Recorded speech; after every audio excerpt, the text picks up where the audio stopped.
আসসালামু আলাইকুম। আমার আজকের আলোচনার বিষয় স্ত্রীর জায়গায় যদি স্বামী বাড়ি বানায়, ডিভোর্সের পরে স্বামী ওই বাড়িতে দখল করতে পারবে কিনা, বিক্রি করতে পারবে কিনা, অধিকার হিসেবে দাবি করতে পারবে কিনা, এবং এরকম একটা মামলার ঘটনা আমি পড়েছি এবং আপনাদেরকে অবগত করতেছি। তা হলো 1970 থেকে 80 সালের মধ্যের ঘটনাটা। তাদের মধ্যে বিবাহ বন্ধন হয়। বিবাহ হওয়ার পরে স্ত্রীর একটা প্রপার্টি জায়গা ছিল। সেই জায়গাতে স্ত্রী স্বামীকে ক্ষমতা প্রদান করে বাড়ি বানানোর জন্য। আর স্বামী বাড়ি বানানোর জন্য ঋণ গ্রহণ করে ব্যাংক থেকে লোন নেয়। 6 লক্ষ টাকা লোন নেয়। 6 লক্ষ টাকা লোন নিয়ে 6 তলা বাড়ি বানায়। 6 তলা বাড়ি বানানোর পরে তাদের 82 সালে তাদের ডিভোর্স হয়ে যায়। 80 সালের পরে তাদের ডিভোর্স হয়ে যায়।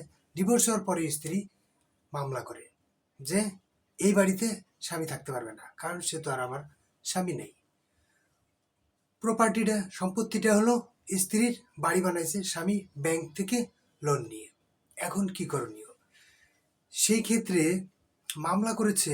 মামলায় দেখা গেছে যে স্বামী ওই সম্পত্তিটা বিক্রি করতে পারবে কিনা, তার অধিকার হিসেবে দখল করতে পারবে কিনা, এই বিষয়টা নিয়ে প্রথমে নিম্নকোর্ট রায় দিছে। তারপরে সেটা হাইকোর্ট ডিভিশনে গেছে। হাইকোর্ট ডিভিশন থেকে অ্যাপিলেট ডিভিশনে গেছে। অ্যাপিলেট ডিভিশনে যাওয়ার পরে কিছু রায় দিছে এবং দিক নির্দেশনা দিছে। সেখানে বলা আছে স্ত্রী সম্পত্তি যদি স্বামী বাড়ি বানায় থাকে এবং উনি ছিল, থাকার পরে, এবং আর একটা বিষয় ছিল সে ব্যাংক থেকে লোন নিয়ে তারপরে সে বাড়ি বানাইছে। লোনটা তো আর শোধ করতে বা ওই টাকাটা তো স্বামীর টাকাই।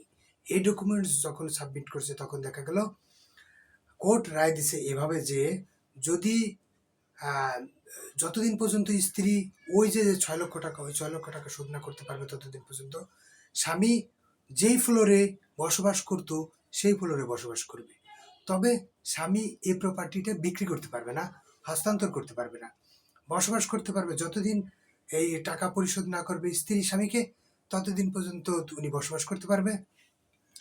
আর যদি 1 বছরের মধ্যে ওই টাকা পরিশোধ করে দেয় তাহলে ওনাকে দখল ছেড়ে দিতে হবে। অ্যাকচুয়ালি এটা আমি বোঝাতে চাচ্ছি যে যদি কারো দলিল থাকে বা জমি থাকে, সেই জমির উপরে কেউ বাড়ি বানায়, তাহলেই যে যে বাড়ি বানালো বা যে বিল্ডিং নির্মাণ করলো তার হয়ে যাবে এরকম না। জমি যার, দলিল যার, জমি তারই থাকবে।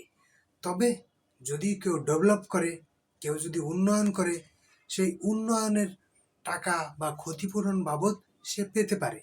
এটা আইনের একটা সাধারণ নীতি বা সাধারণ নিয়মের মধ্যে পড়ে। কারণ অবশ্যই উনি লোন করে টাকা নিয়েছিল এবং সেই টাকাগুলা তাকে অবশ্যই পরিশোধ করতে হবে।